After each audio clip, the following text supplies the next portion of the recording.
Slowly. There we are. Fantastic. Thank you for joining us, Dr. Berube.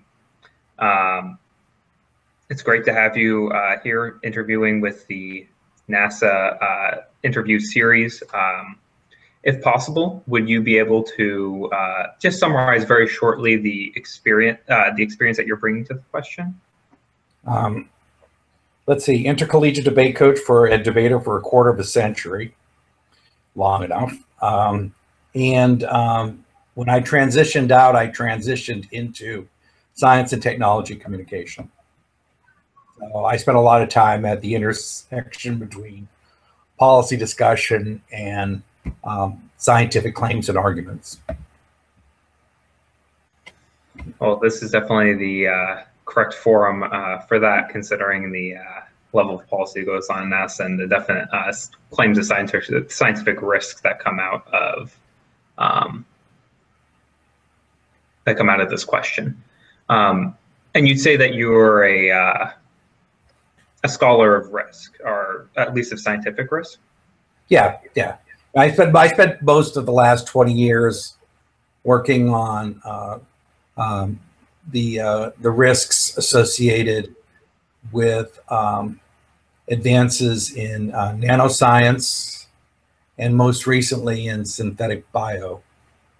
So yeah, so I'm the sort of the emerging science guy, right? When you have a lot of uncertainty and you don't have really good quantitative ways of making sense out of risk profiles, then I try to come up with new ways of doing it. That makes quite a bit of sense. As an economics major, you understand a little bit about risk, but without having any of the numbers from the first place, it must be an interesting challenge. I can only imagine. It's wild, yeah. So, kind of moving on to talking about this topic. There's this quote from Carl Sagan in the interview packet that kind of talks about how we should not be colonizing other planets or looking at other planets because of the risks to the microbial life that might live there, or any kind of life that might live there. I guess my first question is, would you argue that the probability of certain risks necessitate certain kinds of moral action? Yeah, I think you'll find most people who work in the philosophy of science and technology, and even in the risk mechanics part of science and technology, would say that's true. That depending upon certain sets of probabilities, different ways of reasoning get kicked in when you're making ethical and moral judgments. Absolutely. I spend most of my time debunking really bad debates on the precautionary principle.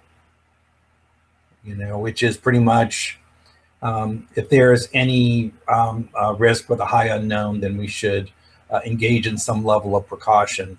And that ranges from moratoria all the way through to more laissez-faire ways of regulating it. And so kind of building on that, would you say that kind of approaching this, do you think it should be more of a, just kind of getting an initial opinion on kind of this topic, do you think that a I apologize, my pronunciation is awful, a more laissez-faire or a more restrictive approach is, do you think, the one that, from your initial understanding of this topic, is one that is the most appropriate? It depends upon the qualities of the risk. I mean, one of the illustrations, I wrote an article about this, I don't know, a few years ago. One of the illustrations we give is the reversibility principle, right? Once a risk is irreversible, then the risk profile doesn't have to be as it doesn't have to be as substantial as one that is reversible. Like any risk that you could reverse, you can accommodate, but any risk that's not reversible, you can't. And so if we are talking about irreversible risks, then the moral obligations are much higher. It's quite simple the way the system works. And that's generally, I think, the way we've looked at things like genetic engineering, for example. We've looked at reversibility principle a lot there.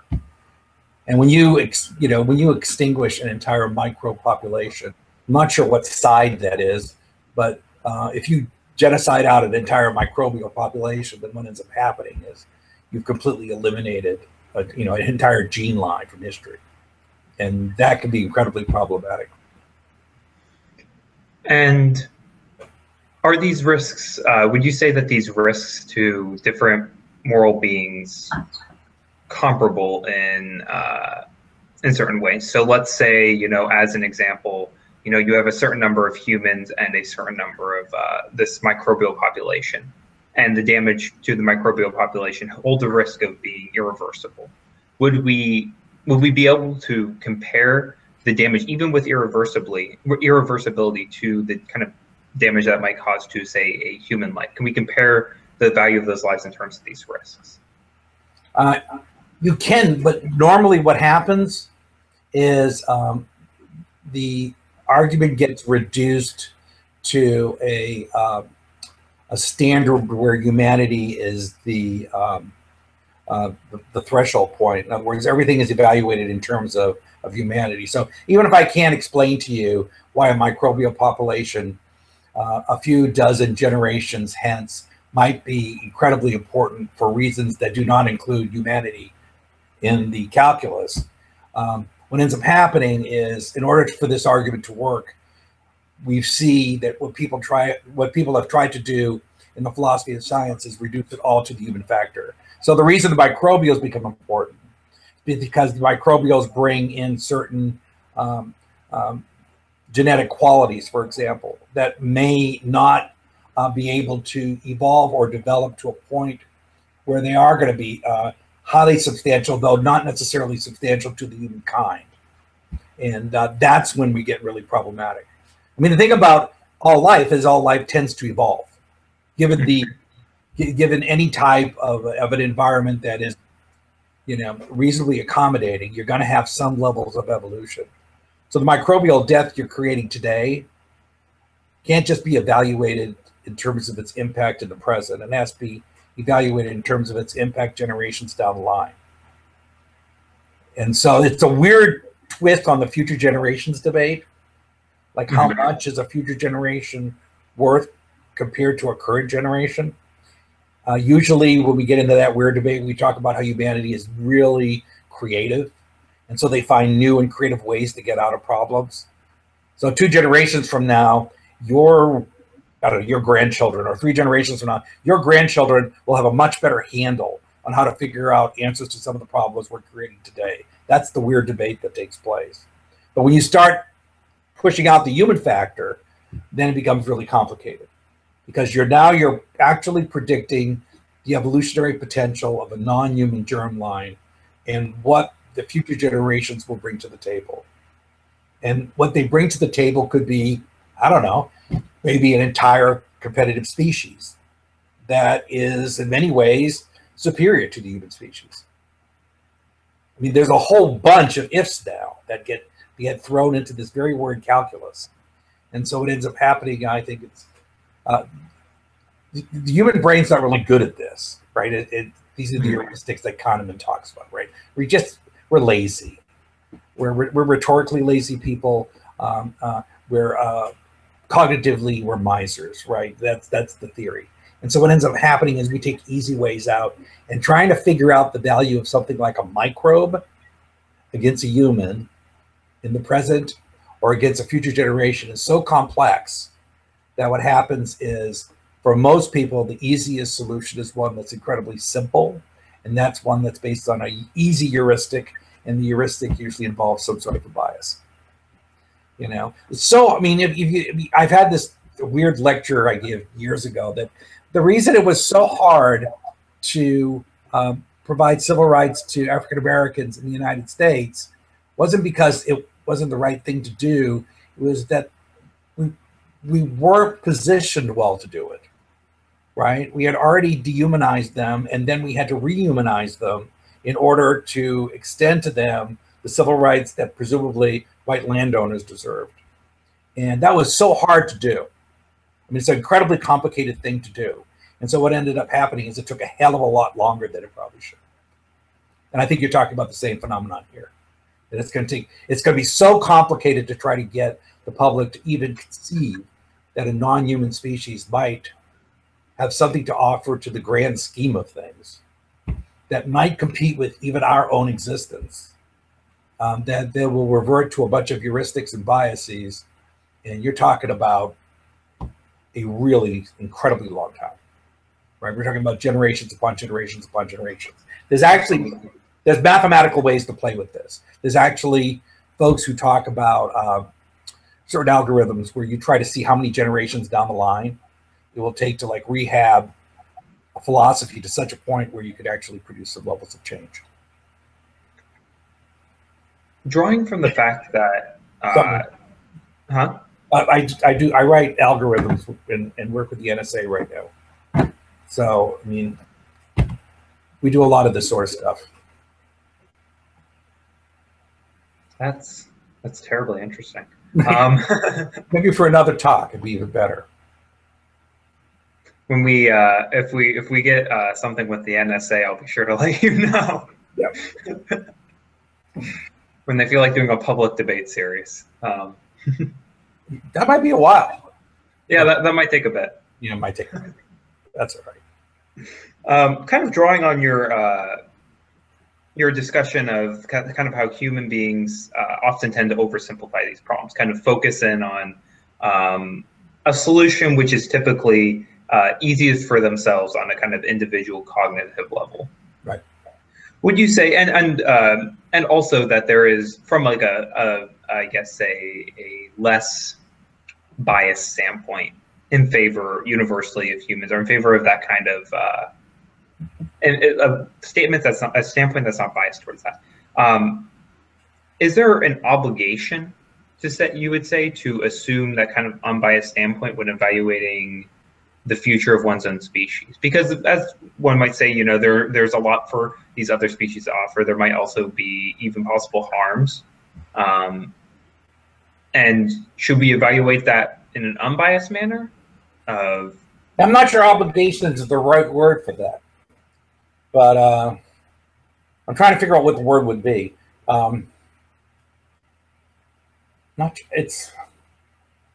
might have a moral duty to do that. You know, if you assume that that humanity evolved over time, the humanity at the dawn of Homo erectus probably was not a species to be overly excited about. You know, as an objective observer, like if we could time travel back to the past, I'm not sure we'd be overly impressed by Homo erectus right at the dawn. But we have a moral duty to consider what that species has the potential to become if our action or inaction could impede the evolution of the species. So that's a duty issue, right? Because it really questions our own existence. I mean, if it had been done to Homo erectus, we probably wouldn't be here. You know, if ancient aliens had come and visited and saw Homo erectus and been unimpressed, and they said, well, what the hell? You know, maybe these other creatures would evolve into a better state. And they saw Homo erectus heading down the wrong path, they would just, like, you know, stomp on it. And that's where moral duty kicks in. Or moral duty kicks in when you find yourself in that weird quandary where if you don't extend it to one species, then it might have been, then it would have been denied to you as a species, right? Because then you question your own existence. I'm almost creating a Mobius loop here. You end up questioning your own existence if you don't provide the moral duty to consider the implications of that other species. You're either creating a Mobius strip or a very good sci-fi novel premise. Well, I write those too, but yeah, in addition, yeah, that's also possible. But I think you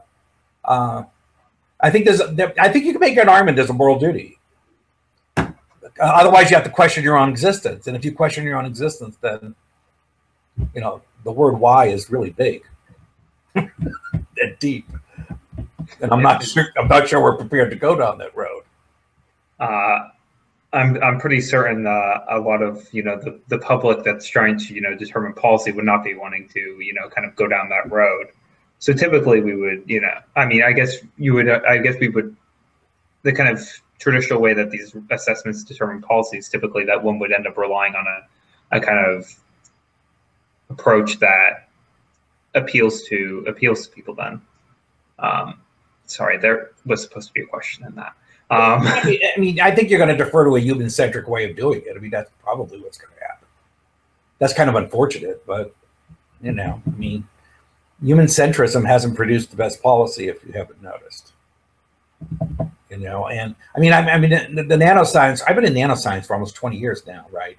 And I did most of the work with a lot of the folks on some of the toxicology debates on this stuff, and we're still not quite sure what the hell the implications of this stuff is, right? High bioavailability of very small structures, which we're talking about using in medicine a lot these days. And, I guess, everybody goes, well, gets through the blood-brain barrier, then maybe we can use it to deal with those really difficult proteins that leads to Alzheimer's and degenerative diseases. But we're also not quite sure what happens to the little nanoparticles after they do what they do, right? I mean, where do they end up? In the spleen, pancreas, parts of the body where they shouldn't be? I mean, if we just discharge them and put them in the water, what happens then? I mean, what happens when you urinate out nanoparticles, or you dispose of them physically after you use them, right? And they get into waterways, and they kill the bacteria that we use right now for wastewater treatment facilities. And you know what I mean? It's just like the never-ending. So you've got to really pull yourself out of human centrism, because if you don't, you're always going down that really weird trail where in the end it's biting you in the butt. You get go through the whole process only discovering in the end that humanity is going to be crushed by it anyways. Human centrism just is a weird issue. I mean, it just tends to eat its own tail. It just never seems to work well. I think that's when you talk about microbial populations and alien life forms. I mean, it's like this. If you use a human-centric approach, you can predictably conclude that you're going to fall into some of the old bad patterns we have in the past. Not a good idea. So, do you think that a lot of your experience has been in nanotechnology? Do you think that that kind of experience, our experience dealing with those risks so far, because we're still very much dealing with kind of the advent of those risks, has anything to inform this this kind of, but beyond what you kind of already talked about with human centrism, has anything to inform this the endeavor that we're considering in this topic? I think you're going to go right back to, we need to come up with a brand new way to evaluate all this. When I deal with high levels of uncertainty in probabilities and for risk profiles, I use a whole bunch of tools. Like, for example, like, I don't know if you know anything about fuzzy set theory, but presumably in mathematics and fuzzy set theory, what you do is you take phenomenon and break it down into pieces of a whole. So add it all together, it's only 1.0, and put it in different separate categories. But when you have uncertainty about which category it should go in, what ends up happening is, in order to make sure you've covered all your bases, you end up putting some in one category and some in another category, and a little bit from category 1 dribbles into category 2. So actually the n at the end is bigger than 1, which really screws up math a lot. But what the reality says is that the way to deal with high levels of uncertainty is not the traditional way of looking at risk, because you're not going to have a simple algorithm that is going to give you a switch, right? It's going to give you a clear designation of what's going on. You have to come up with a new way of doing it. I think that's what you're rolling. I think that's what you're dealing with here. Okay. I think that was an alien who clicked in here. Yeah, it must have been an ancient alien. I think it was actually my computer. Like I didn't move my mouse for too long, and so I guess the synthetic bio stuff's even more relevant here, because in synthetic biology, what we're doing is we're building life forms that didn't develop on the planet, right? What you do with synthetic biology is you take a bacteria, you remove some of its genetic material, and then you substitute in a genetic cartridge, and then the genetic cartridge of the new species evolves on its own. You still there? Yeah, my camera is spazzing out. I apologize. Here we are. I got Blue Man. He's cool. But in synthetic biology, you really are talking about folks who are doing research right now to design life that never evolved on the planet, right? And so they're actually, that debate is a lot closer to where you guys are with this NASA question, because we are dealing with the fact that we are creating microbes that never evolved naturally here. We're just creating brand new life forms, which we're using for a whole bunch of different things. And, you know, like, I mean, how to produce energy using algae that you can generate using synthetic biology, all the way through different types of sensors and monitors that folks are developing. And so this thing is happening like here. I think the interesting thing about the synthetic biology world is the synthetic biology world is going to have to look at a lot of the questions that the folks in space exploration, when they start looking at colonizing and implicating species, even simple microbial species on other planets, will also have to look at. It's very similar dynamic that's taken place. If you could give me a tiny moment, I have an external camera that I can just go run and grab right now, because it turns out my laptop camera is dying. Yeah, I'm fine.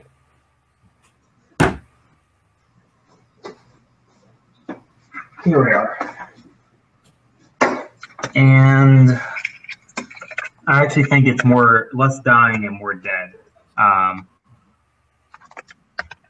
I apologize. They need to give you a bigger budget. Oh, it's just, I guess Google Hangouts hates me. No? There you are. We're good, I think. I think I'm going to jinx it, but... No, don't do that. Okay, here, let me actually face the camera. There we go. So kind of continuing on that, do you think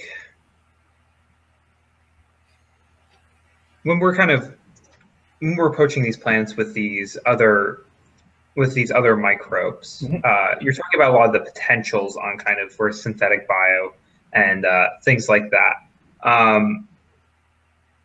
Is it possible that there might be is there a possible two-pronged kind of relationship to this, which is it's fantastic to protect these microbes if they're benign or neutral, but what we're talking about through, you know, like energy through these microbes, like through synthetic bio, but, you know, people also, you know, especially worry with like bioengineering, also the possible negatives. You know, you could either build, you know, algae that can create oil, or you can build synthetic smallpox, you know? Yeah, sure. And so is it possible that there might even be a two-pronged thing where human-centeredness only kicks in at a certain point?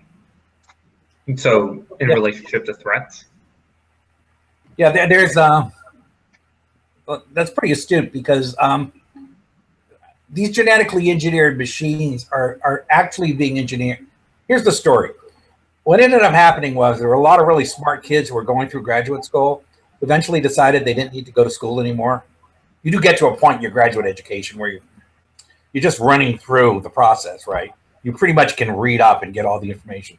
They decided to pull themselves out of the classrooms and start their own bio firms. Now, the reason they were doing this is, for a lot of them, There might have been a member of their family who had a weird disease that they knew the pharmaceutical companies would not research because there was no profit in it. But they wanted to figure out how to solve it, how to help their cousin or aunt, right? Really nice folks. So they started creating these do-it-yourself bio places, and they're all over the planet.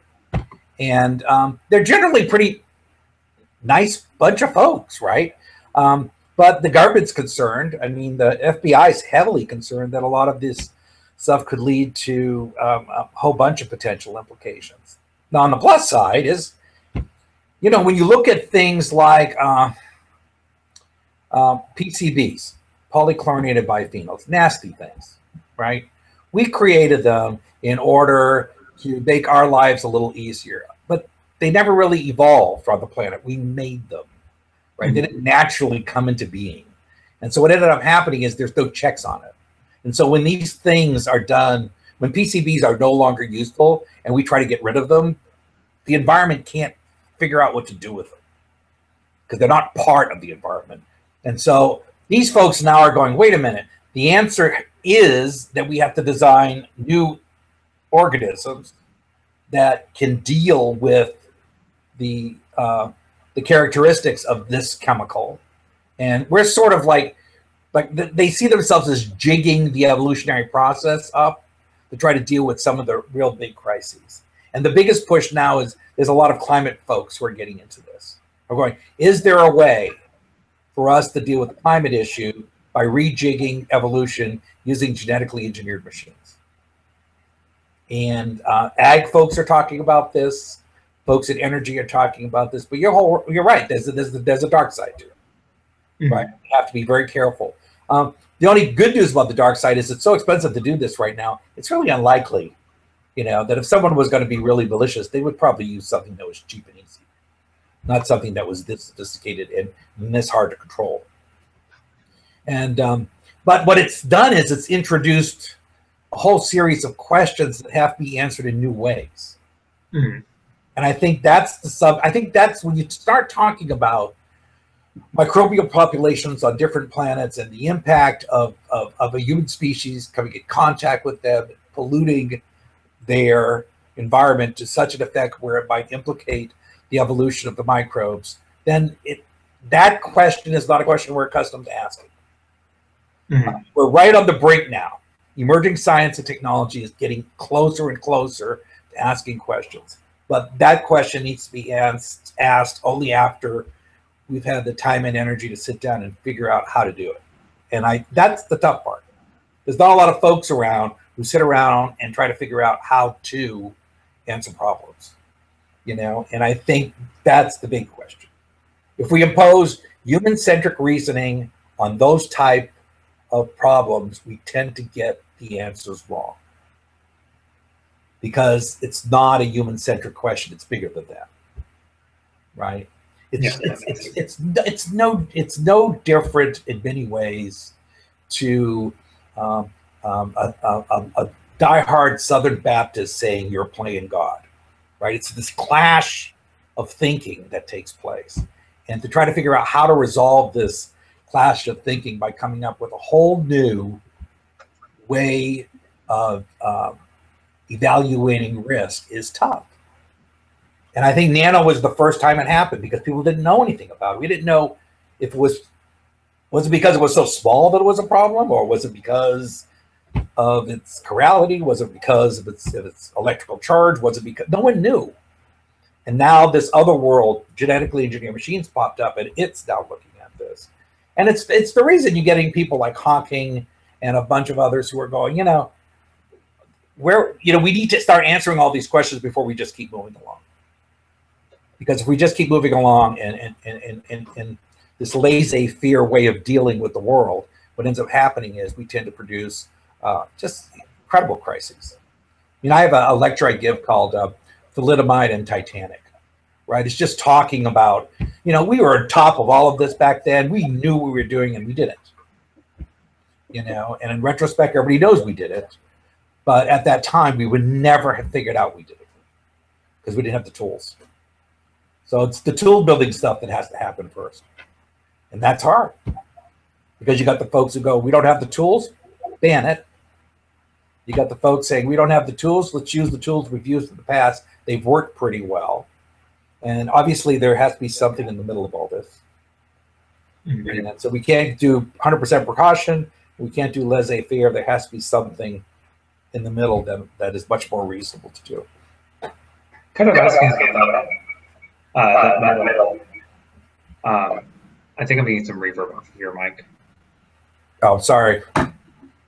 Can't be anything. I have no electronics on, do I? Hold on. Wait, no, I think it might be gone. Yep, it's gone. Don't worry about it. I had a PS4 in the background.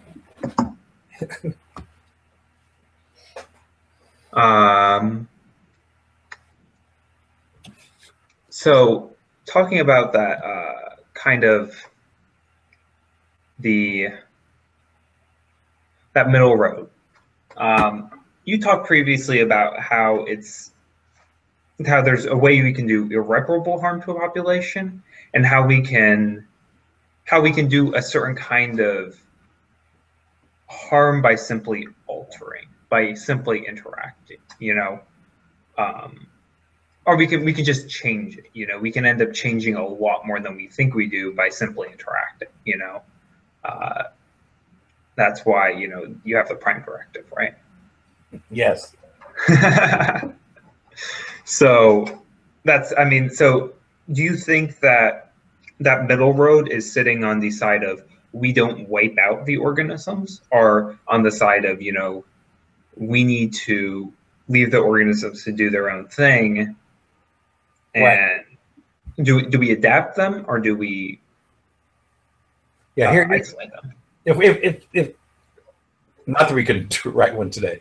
If we had to sit down and look at the relationship we would have with alien microbials, if we draw a line